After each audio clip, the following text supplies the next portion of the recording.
Good morning, everybody. This is Ironica with not really an episode, but a story. I alluded to this in my first video in February, which I don't know if I'm posting this before or afterwards. I never know. C'est la vie. Anyways, 3 weeks ago, on a Thursday, well, let's back up a little. So the first Wednesday that I missed because I was just tired. The huge winter storm was going through our area. I live in Midwest America, by the way. And it was basically negative 30 degrees wind chill, and we had both my son and I were shoveling the driveway and sidewalk and, all that fun stuff. And so after doing that, working full time and taking care of the kids, I was just kind of tired, so I was going to skip a week anyways. However, that Thursday after I skipped the first Wednesday, I guess I can give you guys dates. It would have been the 18th. On January 18th, I had multiple seizures in the morning while I was asleep. And I was actually rushed.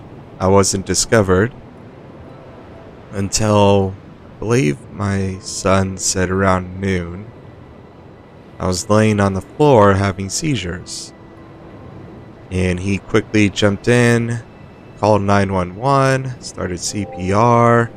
You know, he didn't know at the time, but when someone's having a seizure, they don't need CPR. You put them on the side and try to make sure they don't bite their tongue. Anyways, however, I'm still very proud of him for all that he did during that time. But they called 911, they rushed me to the hospital, and I know they put a tube down my throat. I guess they had to sedate me, according to what some of them were saying.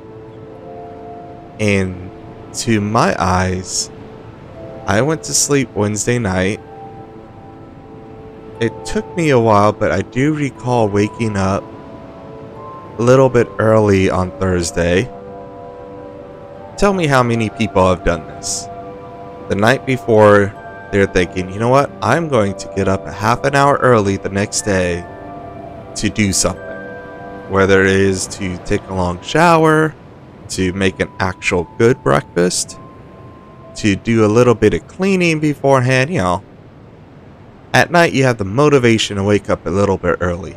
But in the morning, when the alarm goes off, you're like, what was I thinking? I'm going to go back to bed. So that's what happened to me. And then the next thing I knew, I woke up.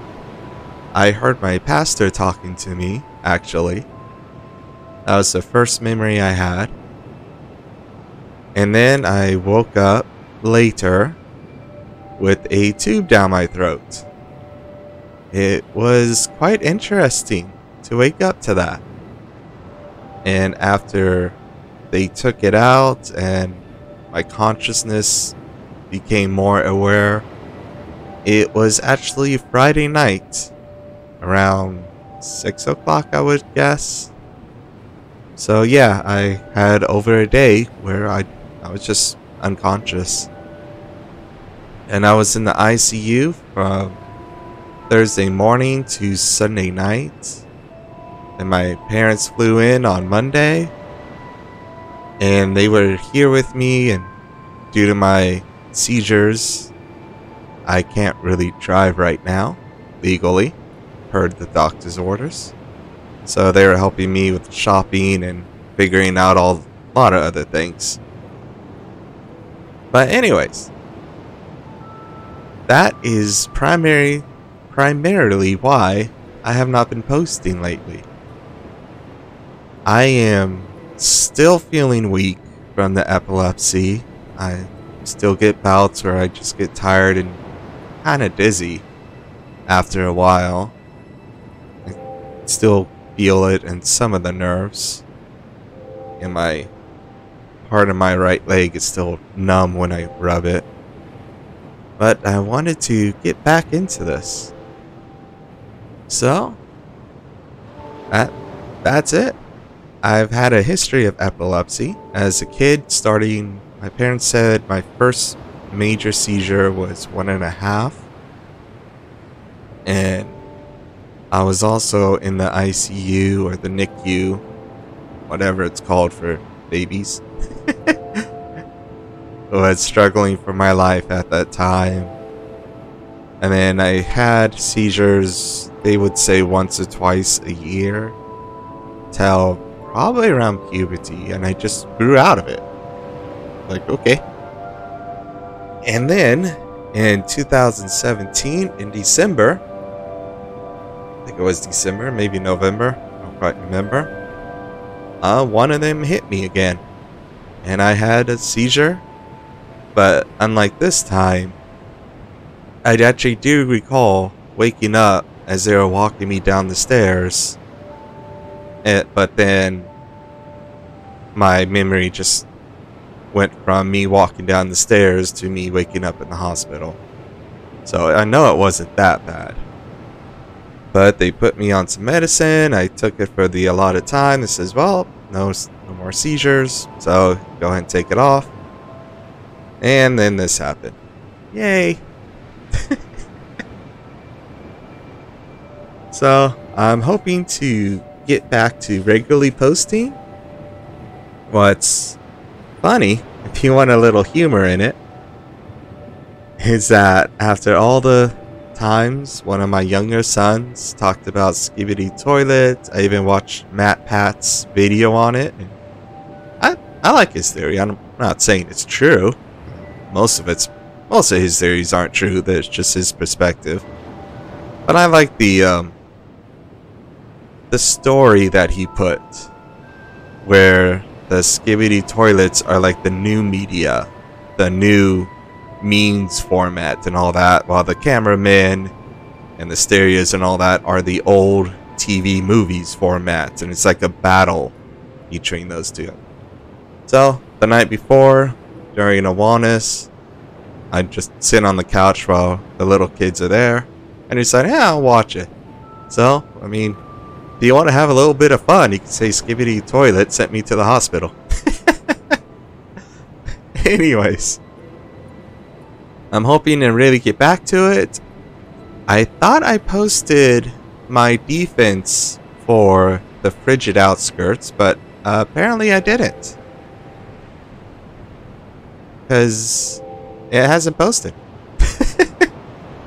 I know I hate the editing, so I know the editing's, I can tell you now, it's not going to be that good. It's probably going to be mostly just me playing through it, not any of these perfect edits that so many other good YouTubers who do Dark Souls challenges and videos do. I'm in awe of them. I don't know how they do it, how they choose the clip that they want. But anyways, I'll work on that some, and I'll get back to it. And I already have a couple of ideas of the Dark Souls 2 run that I want to do once the Jedi Edition is finished. And let me know in the comments if you want me to host a vote and let you guys choose what's next. Anyways, this is just a quick little 10-minute or less update on what's going on in my life. And I hope you enjoyed the video that came out this week, or is going to be coming out. Still haven't decided when I'm going to post it. However, if this is the last video you ever watch of mine, well, I hope you have a wonderful afternoon, a wonderful evening, and a lovely good night.